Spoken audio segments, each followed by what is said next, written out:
Well, hello, Crossbridge. It is so good to be with you. My name is Harold. I have the privilege of serving as lead pastor here at Crossbridge. And so I just want to take a moment and just say welcome, that I'm so thankful that you're here, that you could be anywhere on a beautiful day in the Illinois Valley, right? Everybody get their tanning lotion out, and man, it's just such a blessing, right? But man, it was just such a beautiful day, and I just do want to take a moment that we are also being joined by some very special guests over in Peru. It is so good to be with you today. Our amazing folks online. Maybe our folks online, maybe they're the smart ones, because hopefully they're in their warm pajamas and house slippers, right? But it is so good to be back together. Man, my internal calendar is all jacked up. We had some time off, and I hope that you had a great Christmas and New Year's with family and friends. But man, like my internal calendar, I am all out of cahoots, because I am all about routine and rhythm. And when that was broken, like something was like just so broken in me. I don't know if anybody else can relate to that, but I am so happy to be back and to be back with you. So welcome to Now What?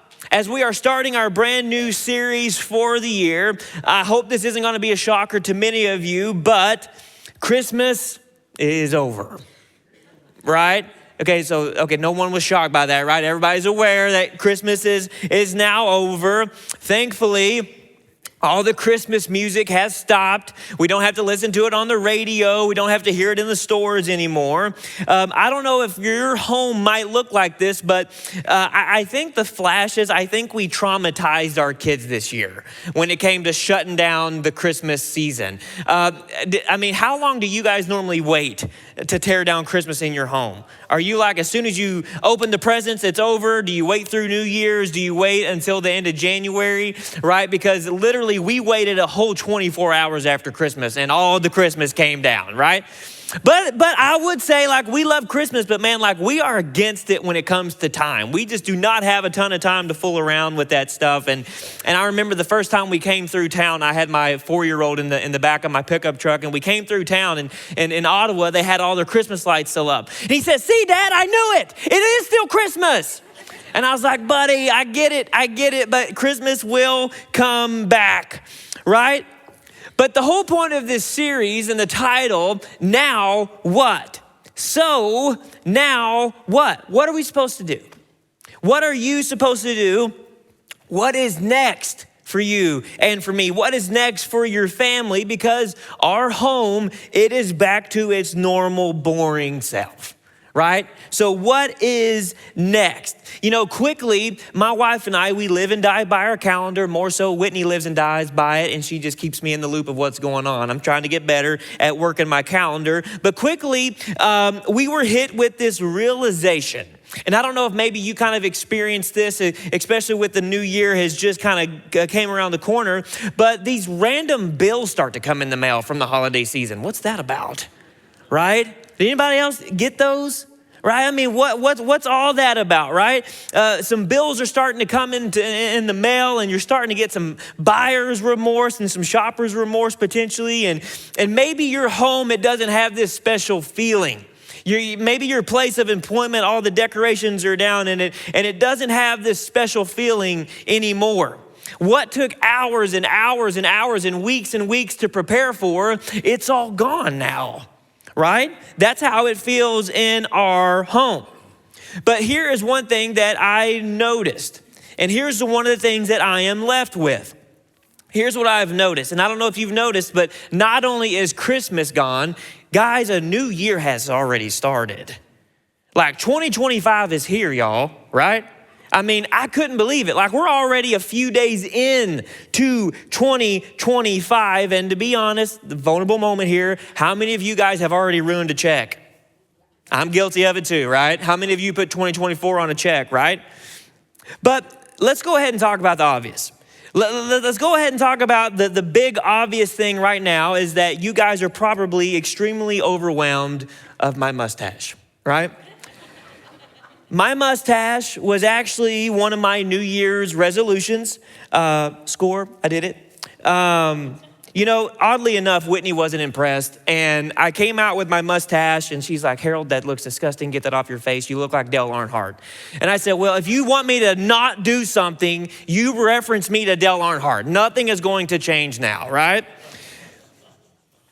But of course, we're going to be talking about some New Year's resolutions today, right? And I don't know if, Pastor Sherry, she kind of had her moment of vulnerability there. And I don't know where you fall on the spectrum of New Year's resolutions and how much they mean to you. But this time of year is great, right? Like so many people look to the first of the year because everyone gets this feeling and a notion that we just get to start over. Right? We get to start new and we get to start fresh. And because of January 1, everything is going to be radically different, right? I mean, that's always kind of the mentality of when people start to navigate New Year's Day. Because you have goals, you have dreams, you have aspirations that maybe you didn't quite get to in 2024. And as soon as you make the corner, 2025, that is going to be the pinnacle thing to help you bring solution, right? At this point, I'm just hoping Whitney lets me keep the mustache, okay? That'll be the highlight of my 2025. But I was getting so excited to start a new year because as I said earlier, and maybe you can relate to this, maybe some of you are looking for a new beginning. Maybe some of you are looking for new horizons. That 2024 was not the greatest year of all. You are just looking for the new. You are looking for the different. Now, for the next couple minutes, I am going to be honest. This next little bit's going to be pretty discouraging. And I know I'm known for that these days about we're here together. I'm trying to rally the troops for New Year's, but this next little bit, it's going to be a little bit of a downer, but I'm not trying to be a drag. I'm going to ask you to lean in and we're going to get there. But I'm starting to call this year, instead of New Year resolutions, I truly felt like God gave me, it's more like New Year delusions. That's how I felt. I had this thing kind of come over me that I'm not trying to be difficult and I'm not trying to be extremely difficult or whatever the case may be. But if you and I could have a moment and just lean into this, because my year started over January 1st, just like y'all's did. But here's what I'm noticing. I see so much positivity and so many good things on social media about what the new year is going to bring, what it's going to do, how all the changes, all this stuff's going to happen. But here's what I'm noticing. I'm still having problems. Like we're a few days into January already. Like bills came in the mail after Christmas. There's still certain things on my schedule that were there in 2024. They're going to be there in 2025, right? And so I'm starting to realize that, 2025, it really doesn't seem like it's going to be a ton different. It doesn't seem like there's going to be all of this much change.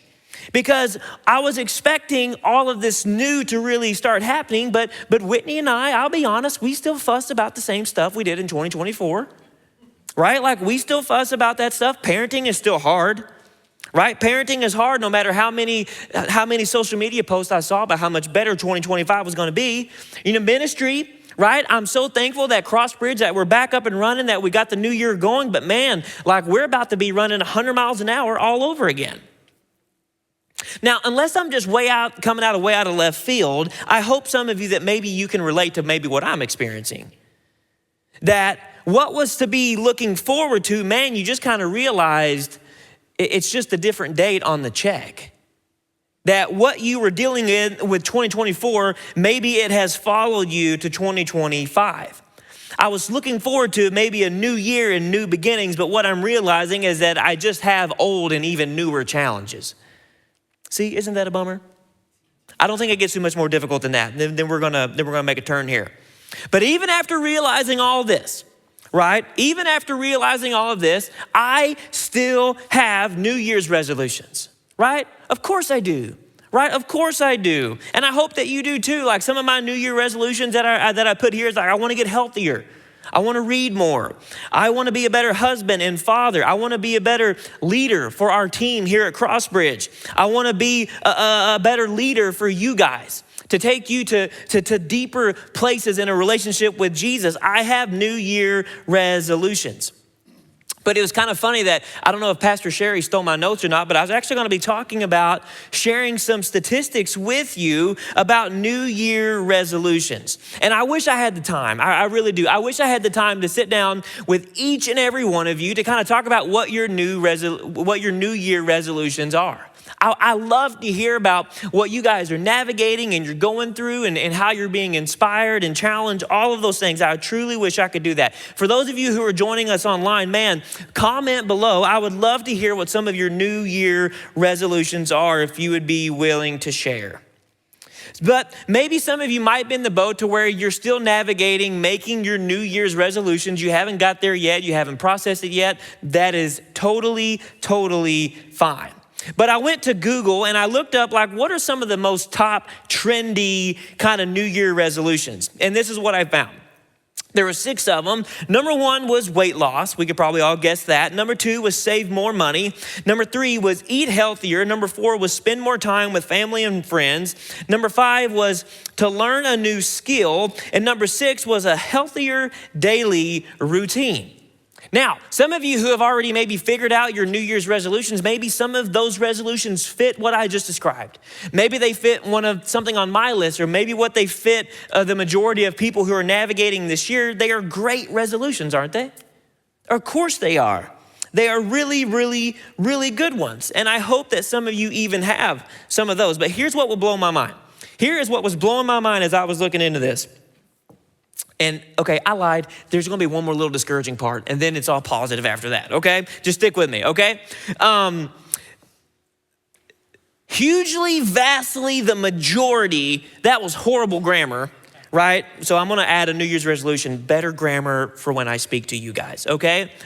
Most of the time, right? Most of the time, these resolutions fail. Not only do they go stagnant, not only do they just kind of putter out, they fall flat on their face, these New Year's resolutions, right? And I know that's not discouraging to you because you know that's the truth, right? You know that is what happens. That's nothing to hang your hat on. This is not a guilt trip.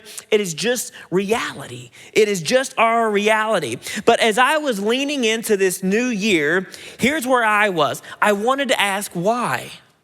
Why are these things failing?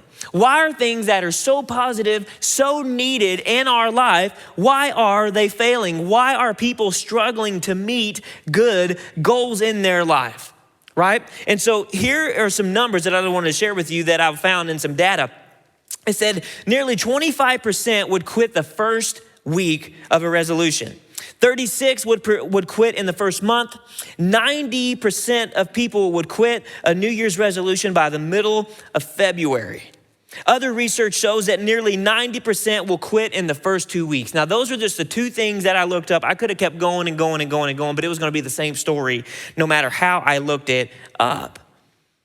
But I knew a lot of people struggled with New Year's resolutions and disciplines and those kind of things that they want to add into their life. But those numbers, they just captivated me because it was so overwhelmingly not good. I'm like, why? There has to be something going on here. And like I said, I'm not throwing guilt or shame or anything like that, because if you can go ask my wife, I am the worst one to stick to working out, to doing something. I am the worst resolutioner ever. Okay, so this is just as much for me as it is for you. The only thing that I'm good at is growing a mustache, okay? But this brings me back to why. This brings me back to the why, the good goals, the important stuff that people are trying to implement in their life. Why do they fail? Is it a motivation problem? Are the goals too hard? Are they not realistic? Are you not resourced enough? Surely there's an app to help you, to guide you with whatever it is you're going to be going through and navigating. Surely there's a YouTube video. There's gotta be a podcast. What is this gap from our goals and us actually meeting our goals? If you're taking notes, I encourage you to write this next little bit down. Here's my reasoning. As I was spending time with the Lord, this is what he told me. Now, if he's telling you this, praise God. I praise him for bringing this truth to your life. Maybe this will not relate to you at all. That's between you and the Lord. At this point, like I'm having a conversation with myself and the Lord, and unfortunately you guys just have to listen, okay? Here is my reasoning. People get lost in tradition instead of conviction. Now, I put myself there, Harold, you're getting lost in tradition instead of conviction. It's fun to have New Year's resolutions. Everybody on social media has New Year's resolutions. Everybody in the news, everybody in the tabloids, anybody online, they're telling you 2025 is going to be radically different. If you just lean in, if you just do this or you do that, 2025 is going to be your best year yet.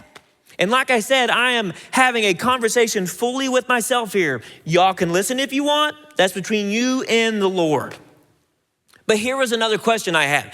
What about January 1st is truly going to be the game changer for me? What about January 1st was going to be the game changer for me? Because I can tell you, friends, January 1st has changed nothing. It has changed nothing. It's just a different date. Because I'm still having my challenges. Things from 2024 have followed me over. Even as great as a Christmas as we had, you know what? January 1st, it really doesn't look much different than October 17th or May 22nd. It's just a new day. But we convince ourselves that this new, it has to be it. That has to be this pivotal thing that will take us to the next step. And friends, that is a lie that we kind of buy into. It's truly as simple as this. It's kind of like you want a longer blanket and you cut a foot off the bottom and you sew that foot to the top. And you expect to have a longer blanket. And you guys are chuckling because you know that's silly, but that's kind of how we think the new year's gonna be. If we can just make it to January 1st, if we can just make it, it's all gonna be different. It's all going to be better. And you know by now that's simply not how it works. And so where does this leave us? Who else in history has struggled with new? And I'm gonna be talking about the Israelites as they were leaving Egypt. I'm gonna paraphrase most of the story and then I'm gonna get to some scripture here in just a moment. But in the Bible, it says the story of the Israelites, they were leaving Egypt, and obviously this is known as Exodus. Describes how God, through the prophet Moses, delivered the enslaved Israelites from Egypt by sending 10 plagues upon the land, culminating in the death of all the firstborn Egyptian children, forcing Pharaoh, the one keeping them hostage, forcing Pharaoh to release the Israelites. The Israelites then fled across the Red Sea, which miraculously parted to allow them passage while pursuing the Egyptian army. They were drowned when the waters closed back in, marking their liberation and their freedom and establishing a covenant between God and the Israelites. Now, if you're the Israelites in this story, if January 1st was the liberation of your people, let's call this waiting on the new year, right? I mean, if we can just get across that sea, as long as we can just get to the other side and create a little bit of distance from our past, it is going to be a game changer. And so then the Israelites, a little bit later on, the Israelites' they spent time in the wilderness. Following their exodus from Egypt, it was a period of wandering and testing by God where they repeatedly complained and doubted despite his provision of food and water, leading to a 40-year delay before entering the promised land due to their lack of faith. So put yourself in the Israelites' shoes. They get delivered from Pharaoh, they cross the sea. Now they're standing out in the wilderness in a dark place, and now there's a now what moment. Now what? Now what? I mean, this new calendar year, this was supposed to be the thing. I mean, as soon as we got to the other side, it was supposed to be the thing that was going to change everything. Because the Israelites, they were enslaved to their past. If anyone needed a New Year resolution, it was them. because what they had just come out of, it couldn't be any worse. And so God frees them. And there's this powerful moment between God and his people. But surely, as long as they can get their freedom, all will be well. We read a little bit later in Exodus chapter 16, verse 2 and 3, the words will be up on the screen. It says, there too, the whole community of Israel complained about Moses and Aaron. They said, if only the Lord had killed us back in Egypt, they moaned. There we sat around pots filled with meat and ate all the bread we wanted. But now you have brought us into the wilderness to starve us all to death. So this is the Israelites complaining to Moses and Aaron saying, man, 2024 was great. At least we had something. Like the Israelites, they were truly in a position to where they were complaining about what God had ahead of them while their feet were still muddy from walking through the riverbed. They were lost in the tradition. They were lost in themselves. And so that's why I was so thankful that God spoke this into me as I was working on the message for this weekend, that I don't want to get lost in tradition. I want to get lost in conviction. I don't want to lean into anything else that I will fail this year because I have goals. Some of them I will fall short on. I just know it. But the reason why I think so many of our New Year resolutions fail is because it's not a conviction for us. Some of you, your personal health, it's not a conviction for you. Maybe you saw something on social media and goes, yeah, that looks nice. I think I would like that. But is it something that is convicting you? And if you don't know what conviction is, you know what? When we think about that word, we think about it in such a negative light. Well, I don't want to feel convicted because that means I feel bad and I feel dirt and I don't want to feel convicted. Conviction does not have to be a negative thing in your life whatsoever. Conviction means firmly convinced. Firmly convinced. I am firmly convinced that I want to be a better husband. I am firmly convinced that I want to be a better father. I am firmly convinced that I want to be a better pastor for you. I am kind of convinced I want to get healthier. Y'all see where I'm going with this? Is it making sense? Conviction does not have to be a negative thing in your mind whatsoever. Have goals. Have big goals. Have those things in your life that are gonna push you. And especially when it comes to your relationship with the Lord, those New Year's resolutions that you have with Jesus, carry them as a conviction. As a conviction. Because you know that you are firmly convinced that you are in need of Jesus in your life. Because those Israelites, they had freedom. It didn't do them any good. They were released from Pharaoh. They were begging to go back. They weren't carrying a conviction. At this time, for those of you in Peru, Pastor Sam is going to come forward and lead you through a time to celebrate communion together.